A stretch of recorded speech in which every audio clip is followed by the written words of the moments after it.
First ever factory outlet Mukunda jewelleries Kukatpally, Khammam, Kothapet, Somajiguda, Hanamkonda and Suchitra. అమ్మ నమస్కారం అమ్మ. నమస్తే. ఒక మాట చాలా బాగుంటుంది, అది ఎక్కడ కనిపించినా కూడా చూడాలి చూడాలి అనిపించేటట్టుగా ఉంటుంది, జీవితంలో దాన్ని ఆపాదించుకోవాలి అనిపించేటట్టుగా ఉంటుంది. అదే విజయానికి 5 మెట్లు. అబ్బో, 5 మెట్లు ఎక్కుదామా మనం? 5 మెట్లు ఏంటి, అది ఎలా ఎక్కాలి, జీవితాన్ని సక్సెస్ఫుల్ గా ఎలా ఎంజాయ్ చేయాలి? 5 మెట్లు ఎక్కితే చాలా, ఇంకా ఎక్కాల్సి వస్తే వద్దా? అమ్మో, 5 మెట్లు ఉన్నాయి కాబట్టి బాగుంది అనిపిస్తుంది. అంతేనా? ఓకే, 5 మెట్లు ఎక్కుదాం.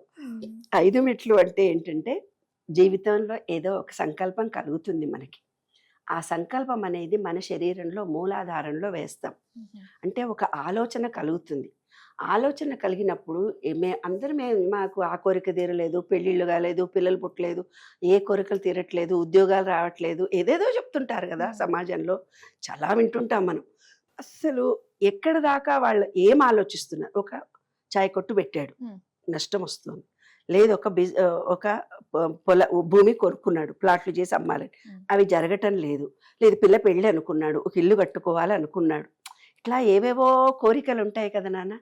ఏ కోరిక అయితే అతను ఫస్ట్ డిసిషన్ ఏం తీసుకున్నాడో, ఆ డిసిషన్లో ఏంటంటే, ఫస్ట్ ఒక ఇల్లు కట్టాలి అని అనుకున్నాడు, ఒక కారు కొనుక్కోవాలి అనుకున్నాడు, ఒక ఉద్యోగం కావాలి అనుకున్నాడు. ఫస్ట్ తనకి తాను అంత కెపాసిటీతో వర్క్ చేయగలనా లేదా అని తన శారీరక ఆరోగ్యాన్ని గురించి గుర్తించుకోగలగాలి. ఏమ్మా, నేను శ్రమపడి ₹1,00,000 కారు కొనగలనా? ఒక పార్ట్నర్గా ఇప్పుడు రామోజీరావు గారు ఫైనాన్స్ బిజినెస్ చేశారు, 15-20 చేశారు. ఇప్పుడు చాయ్ కొట్టు పెట్టేవాడు తన దగ్గర ఉన్న ₹1,00,000తో ఒక చాయ్ కొట్టు పెడతాడు. దాంట్లో నష్టం వస్తే జీవితం అంతా వాళ్ళ ఫ్యామిలీ మొత్తం పాడైపోతుంది. 4 చోట్ల నీవు ఇన్వెస్ట్మెంట్ చేస్తే, 1 నష్టం వచ్చినా, 2 నష్టం వచ్చినా, 3 నిన్ను కాపాడతాయి. ఆ విధంగా ప్లానింగ్ ఉండాలి మనిషికి. నా దగ్గర రీసెంట్గా ఒక అమ్మాయి నాకు ఫోన్ చేసింది. ఫోన్ చేసి ఏం చెప్పింది, మా ఆయన సైంటిస్ట్, మంచిగా కొన్ని జాబ్ చేస్తున్నాము, 70 లక్షలు 70,000 ఏదో మంత్లీ శాలరీ వస్తుంది. మా ఆయన ఓన్గా సేమ్ అట్లాంటిదే ఒక యూనిట్ పెట్టుకున్నాడు. పొద్దున వెళ్తున్నాడు, రాత్రి వెళ్తున్నాడు. ఇక్కడ కరోనా టైంలో కొంచెం అప్పులు ఎక్కువైపోయి కొన్ని అప్పులు కూడా చేసాము. ఇప్పుడు ఇది నడవటం లేదు, అప్పులకు ఇంట్రెస్ట్ కడుతున్నాము, ఈయన ఉద్యోగం చేయాలి. 24 గంటల్లో 20 గంటలు మా ఆయన ఉద్యోగం చేస్తున్నాడు, నాకేమన్నా సలహా ఇవ్వండి అంది. యాదృశ్చికంగా ప్రతి దాంట్లో కూడా ఎప్పుడైతే ఈ విశ్వంలో ఉన్న ఎనర్జీ లెవెల్కు తక్కువ ఎనర్జీ లెవెల్తో నీవు థాట్ ఫీలింగ్ స్టార్ట్ అయిందో, నెగటివ్నే నీవు ఆకర్షిస్తూ పోతావు. ఏమ్మా, ఈ నెగటివ్ భావంతో ఎట్లనో ఎప్పుడైతే బలహీనురాలవైపోయి బలహీనమైనటువంటి నెగటివ్ థాట్స్ పెరిగిపోతాయో, ఈ విశ్వంలో ఉండే నెగటివిటీ మొత్తం నీ దగ్గర. ఎందుకు?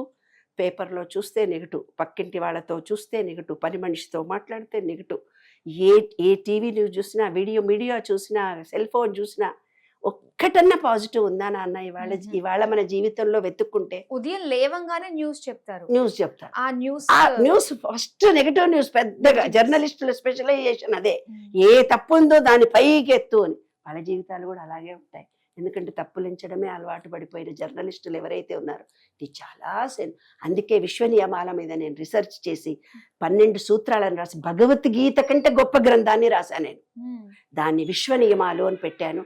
ఆ విశ్వ నియమాలు 12 కనుక మనం పాటించినట్టయితే అసలు జీవితం చాలా ఈజీ.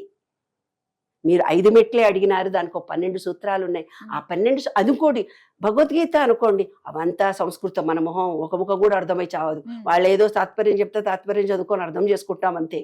కానీ చాలా ఈజీగా రాశాను నాన్న విశ్వ నియమాలనే ఒక పుస్తకము. భగవద్గీత కంటే గొప్పగా ఉంది. సరళంగా 8వ తరగతి పిల్ల చదువుకున్న దానికి కూడా అర్థమైపోతుంది. మనం ఒక ఎనర్జీ, విషయంలో ఒక ఎనర్జీ ఉంది. ఆ ఎనర్జీ లెవెల్ మన ఎనర్జీ లెవెల్ ఎలా పనిచేయాలి, అవి మన మీద ఎలా పనిచేస్తాయి, నువ్వు ఏమిస్తే ఎలా రిటర్న్ వస్తుంది, నీ కర్మ పరిపక్వతకు ఏం చేయాలి, మనలో ఉండే నాడులేంటి, బయట ఉండే నాడులేంటి, చాలా సులభంగా రాశాను. అలాంటి పుస్తకాలు కనుక ఏదైనా ఒకటి వచ్చి చెబితే, ఇలా 5 మెట్లు కాదు నాన్న, 5 సెకండ్లలో కూడా మన జీవితం అనేది చాలా సులభం అని మనుషులు తెలుసుకోగలుగుతారు తల్లి. అది జీవిత రహస్యం. తర్వాత ఏదైతే ఒక బిజినెస్ చేసి లాస్ వచ్చింది అన్నప్పుడు, ఆ నెగటివిటీని తగ్గించుకోవడానికే పూజలు, వ్రతాలు, మెడిటేషను, యోగా ఇవన్నీ కూడా అన్నారు. ఇప్పుడు మీరు ఏం చేస్తున్నారు? 5 జీవితంలో 5 రావాలంటే ఏ రోజన్నా మీరు భూమిలో కాళ్ళు పెట్టారా? ఇల్లు కావాలనే కోరిక ఉంది. ఇల్లే కావాలి అంటే భూతత్వంతో, మన శరీరంలో భూతత్వం లేకపోతే ఇల్లు రాదు. మన బాడీ స్టామినాగా ఉండదు. భూమిలో 5 నిమిషాలు రోజు ఖచ్చితంగా కాళ్ళు పెట్టాలి. ఎంతమంది పెడుతున్నారు చెప్పులు వేసుకోకుండా? భూమిలో కాళ్ళు పెట్టటం. పోనీ బయటికి వెళ్ళి చక్కగా మాట్లాడరా నాయన అంటే ఆచుంపుచ్చుకో, ఇంగ్లీష్ సరిగ్గా రాదు, తెలుగు సరిగ్గా రాదు, మాట్లాడదామంటే ఆ భావాన్ని ఎక్స్ప్రెస్ చేసే కమ్యూనికేషన్ స్కిల్సే పిల్లలలో లేవు. మీరు గమనిస్తూ పోతుంటారు కదా. ఎన్ని తెలుగు మీడియం స్కూల్స్లోకి వెళ్ళి ఆరోగ్యం చెప్పమన్నా, ఏదైనా రికగ్నైజ్ చేయమన్నా అయోమయం జగన్నాథం. ఇవన్నీ జరగడానికి కారణం ఏంటి? ఆకాశాన్ని చూడకపోవడం. ఆకాశం అనేది శబ్దము. మన శరీరంలో ఉండేది కూడా గొంతు దగ్గర శివుడికి నీలిరంగు ఇచ్చి అది శబ్దము. ఆ శబ్దశక్తి థైరాయిడ్ మనకు రాకుండా ఉండాలంటే ఆకాశాన్ని చూడాలి. ఆకాశాన్ని చూస్తూ ఉన్న వాళ్లకు శబ్దంలో మంచి మార్పు కలుగుతుంది. గురువులను పూజిస్తే గురు దోషాలు పోయి స్వచ్ఛంగా కమ్యూనికేషన్ స్కిల్స్ పెరుగుతాయి. చిన్న చిన్నవే, నేను కొత్త చెప్తలేను, ఆధ్యాత్మికంగా ఎక్కడికో వెళ్ళిపోయి కూడా చెప్తే సింపుల్ మాటలే కదా నేను చెప్తున్నా. ఈ ఆకాశాన్ని చూడడం ఎన్నడన్నా చూస్తామా? గబగబా బయటకు వస్తాము, ఆటో క్యాబ్ బుక్ చేసుకుంటాము, మళ్ళీ ఏదో బయటికి వెళ్ళిపోతాం, మళ్ళీ వస్తే రాత్రి వస్తే బయటికి పోయి అట్ట ఆ టైము కాలం. ఇంకొక మాట మీరందరూ చెప్పే రెండో మాట, ఫస్ట్ది నేను ఈ గుర్తింపు చెప్పిన తర్వాత జ్ఞానం. ఇప్పుడు మీకందరికీ నేను జ్ఞానం ఇస్తున్నాను. జ్ఞానం అంటే కాలం లేదు, కాలం లేదు, కాలం లేదు, నాకు టైం ఎక్కడిది, నాకు టైం ఎక్కడిది. టైం ఎప్పుడు ఉండదు. కాలం అనేది ఆ రోజు 24 గంటలే, ఇవాళ కూడా 24 గంటలే. 24 గంటల్లో మీరు ఎందుకు ఎక్కువ పని చేసలేదు, వాళ్ళు ఎందుకు ఎక్కువ పని చేశారు?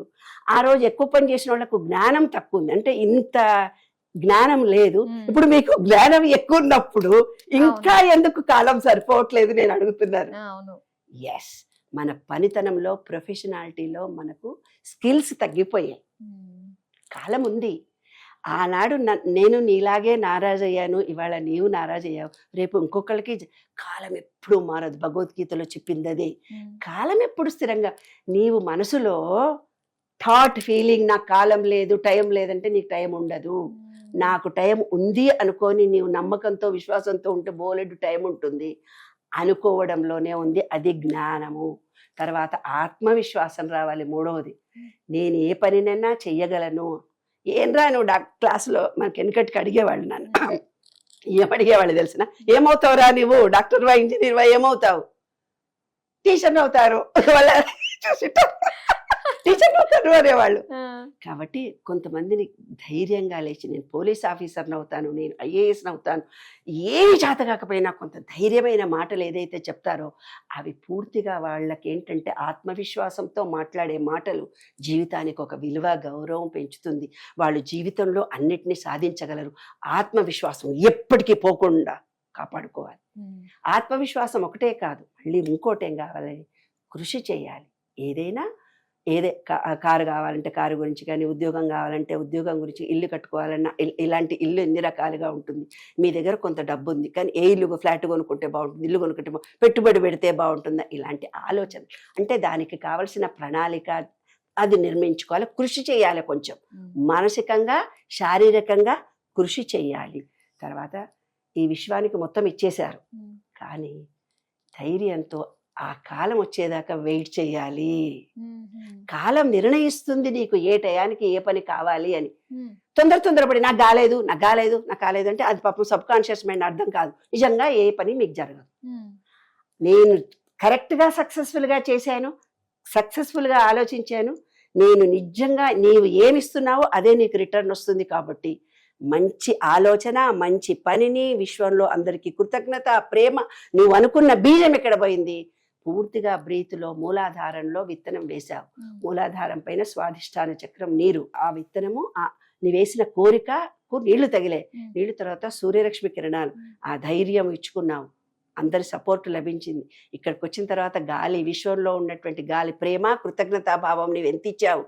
దాని తర్వాత విశుద్ధి చక్రము, శబ్దము. నీవు ఎలాంటి శబ్దంతో మాట్లాడావా, అట్రాక్షన్ చేస్తూ మాట్లాడావా, తక్కువగా మాట్లాడావా, న్యూనతాభావంతో మాట్లాడావా, కమ్యూనికేషన్ స్కిల్స్ ఎలా ఉన్నాయి.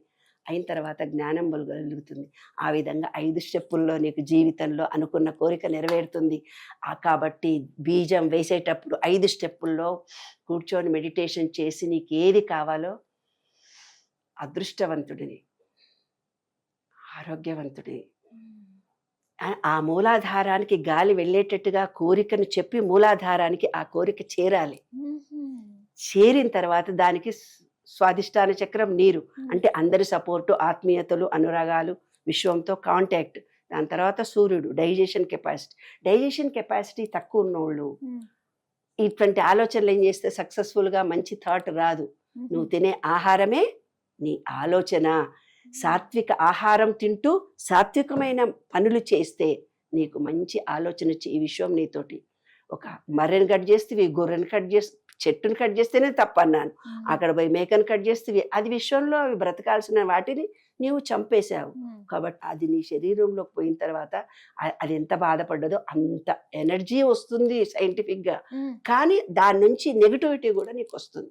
అది బాధపడుతూ చచ్చిపోయిందో ఏమో, నేను ఇంకా బ్రతకాలి అనుకొని చచ్చిపోయిందో ఏమో, దాన్ని ఎలాంటి టైంలో చనిపోయిందో ఏమో మనకు తెలియదు. కాబట్టి మనం తినే ఆహారం సాత్వికమైనప్పుడు త్రిగుణాత్మకమైనటువంటి ఆలోచన వస్తుంది, జీవితంలో సక్సెస్ అవుతారు. ఈ విశ్వంలో పంచభూతాలను ప్రేమించండి, మీ పంచభూతాలను యాక్టివేట్ చేసుకోండి. 5 స్టెప్పులు అంతే అమ్మా. ఈ 5 స్టెప్పులు విజయానికి 5 స్టెప్పులు పంచభూతాల సహకారంతో, మనలో ఉన్న పంచ చక్రాల సహకారంతో 5 విత్తనం ఎక్కడ వేయాలి? మూలాధారంలో. అసలు ఎక్కడి నుంచి ఎక్కడికి ఉందమ్మా, అసలు బయట విశ్వంలో ఉన్నది మన బాడీలో ఒక విశ్వం, ఇది ఒకటి. ఎస్, చాలా చక్కగా తెలియజేశారమ్మా, ధన్యవాదాలు. Thank you.